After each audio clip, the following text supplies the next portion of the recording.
क्योंकि वहाँ पुरुषों को अनुमति है नहीं।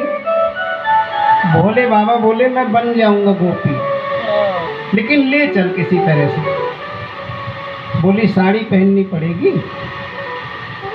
बाबा बोले पहन लूंगा। बोली लिपस्टिक लगानी पड़ेगी। बोले लगा लूंगा, लेकिन महाराष्ट्र में जरूर चलूंगा। मैया ने कहा करारी चढ़ा ली क्या, ज्यादा ही चढ़ गई हो।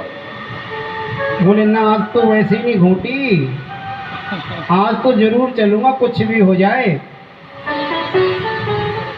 भोले बाबा का 16 श्रृंगार हुआ। बनारस की साड़ी में इतने सुंदर लग रहे हैं। झांसी के कुंडल जब पहनाए ना, बाबा के काजल लगा आंखों में, होठों पे लिपस्टिक लगी, माथे में बिंदी लगी। मैया ने दर्पण दिखाया तो बाबा शर्मा गए, इतने सुंदर लग रहे थे। बोले चले। मैया ने कहा चलो। और जैसे ही कहा चलो तो लगे मस्तानी चाल में चलने। मैया ने पकड़ा हाथ, ये चाल कौन बदलेगा, साड़ी तो पहननी, चाल बदलो। बोले ये तो बड़ा मुश्किल काम है, लेकिन महाराज देखना है तो लगे गोपियों की तरह चलने। अब चलते चलते जब वहां पहुंचे जहां महाराज हो रहा था, दरवाजे पे बड़ी बड़ी गुजरियां और हाथ में डंडे पहरे पे बैठी हैं। पुरुष नहीं जा सकता कोई अंदर। पार्वती जी ने कहा बाबा से घूंघट कर लो जल्दी से, सामने गुजरियां बैठी हैं पहरे पे। भोले बाबा ने भी लंबा सा घूंघट काढ़ लिया और धीरे धीरे पहुंच गए दरवाजे पे। मैया पार्वती और भोले बाबा। अब इन गुजरियों ने कहा घूंघट हटाओ, और भोले बाबा कह रहे घूंघट में ही तो सारा राज है। घूंघट हटा तो राज खुला। पार्वती जी ने बात बना ली। बोली कि देखो इस बहू की ना अभी अभी शादी हुई है, इतनी शर्मीली है, ये तो मेरे सामने भी घूंघट नहीं खोलती, बहुत ही शर्मीली है। गुजरियां बोली यहाँ कोई पुरुष थोड़ी है, किसकी शर्म है, अरे सारी गोपियां ही तो हैं। भोले बाबा ने सोचा भाग लेता हूँ, क्योंकि अगर राज खुल गया तो पिटूंगा, और किसके सामने, पत्नी के सामने, और पत्नी के सामने पिटूंगा तो सारी जिंदगी ताने देगी। हाँ याद है उस दिन पिटे थे, लट पड़े थे।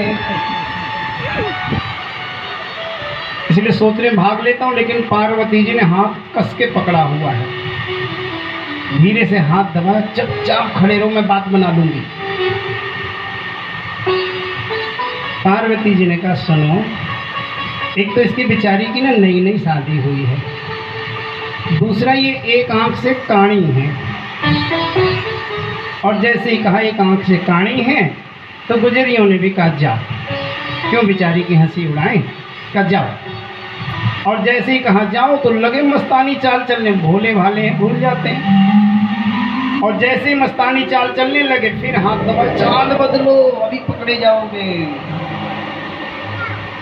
भोले बाबा ने फिर गोपियों वाली चाल चली और पहुंच गए महाराष्ट्र में सबसे आगे।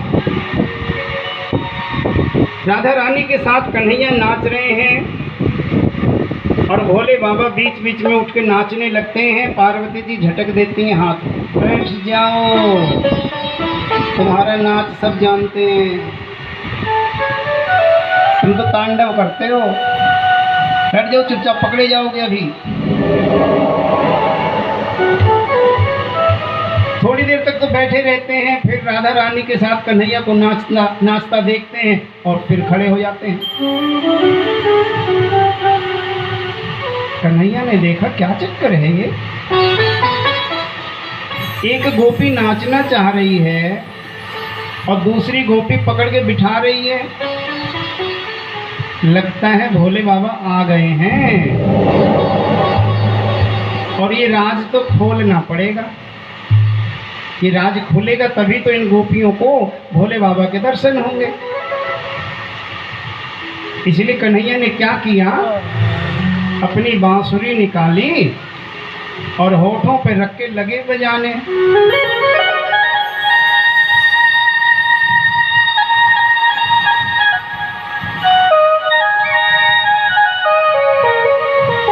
अब मधुर बांसुरी जब बजने लगी ना तो भोले बाबा बोले, अच्छा भैया अपनी बांसुरी की धौंस दिखा रहा है, तू क्या जानता, तू क्या सोचता मैं ऐसे ही हूँ?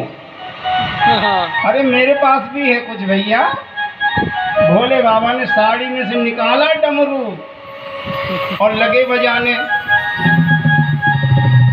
और जैसे ही डमरू बजा सारा राज खुल गया और सिर से पल्लू सरक गया और भोले बाबा के दर्शन हो गए सबको, और नाम पड़ गया गोपेश्वर।